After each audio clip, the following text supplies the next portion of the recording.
Bismillahirrahmanirrahim. Saya sejak awal katakan bahwa saya memang tidak menaruh harapan dalam persidangan ini. Kenapa? Karena sejak awal saya melihat prosesnya janggal, prosesnya bermasalah, dan arah persidangan memang sudah menyimpang begitu jauh dari fakta yang sebenarnya. Padahal kalau kita melihat persidangan itu perkara pidana adalah menggali kebenaran material, tapi yang terjadi nggak demikian. Hari ini saya tidak melihat sama sekali proses persidangan ini. Saya juga tidak tertarik untuk melihat dengan lebih jelas gitu ya.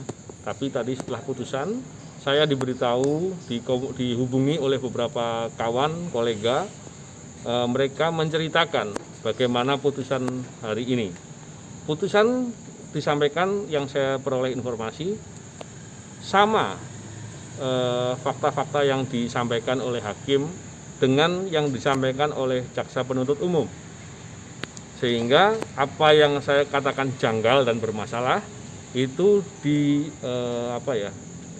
disetujui juga oleh hakim gitu. Bedanya putusannya ya yang agak lebih berat. Masalahnya sebagaimana saya katakan bahwa menghukum orang itu mestinya dengan alat bukti, tapi saya tidak sedang membicarakan dengan detail mengenai alat bukti satu-satu karena itu butuh waktu. Tetapi yang saya melihat, saya tetap tidak yakin proses ini. Justru saya melihat apa yang terjadi sebagaimana saya katakan bahwa persidangan ini seperti persidangan sandiwara yang di situ menggambarkan seolah-olah ada skenario tertentu seolah-olah, karena faktanya begitu jauh berbelok dari fakta yang sebenarnya, sehingga ketika kemudian ada penghukuman dan lain-lain, saya justru tidak terlalu tertarik dari masalah itu.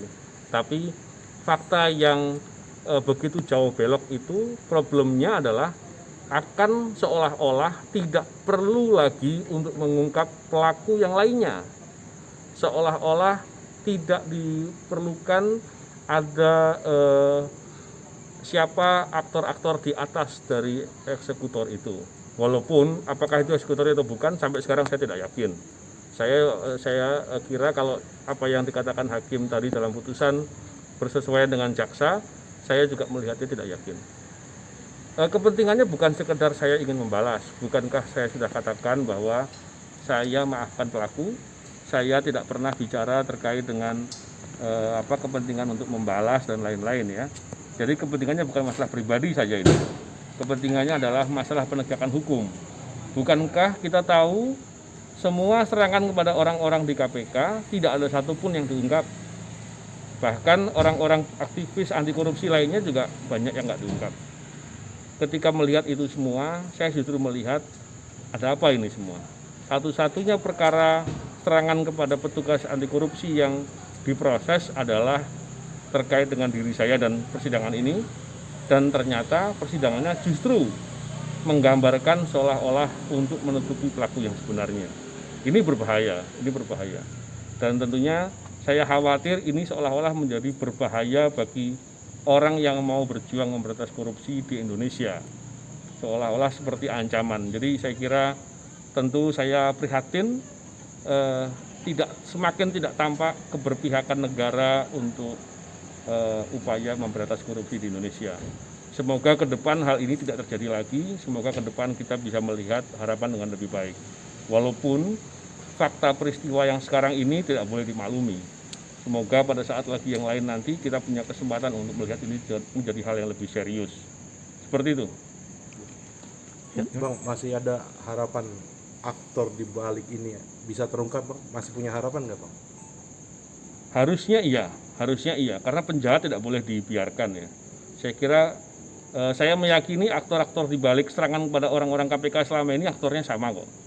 Nah, ketika melihat proses yang sekarang ini, sebetulnya banyak ahli-ahli hukum HAM berat yang bisa mengkaji hal ini. Jadi kita banyak peluang untuk melihat dengan lebih serius hal ini dalam perspektif yang berbeda, dan semoga pada suatu saat ketika orang-orang yang berbuat jahat dengan kekuatan tertentu ini kemudian memang harus diminta pertanggungjawabannya, saya yakin masih ada peluang untuk menggunakan perangkat-perangkat hukum tertentu, tapi saya belum mau bicara di forum ini. saya adalah korban. Kepentingan saya. Siap. Ayo, Si mari Novel kita ya. Ya, assalamualaikum. Waalaikumsalam.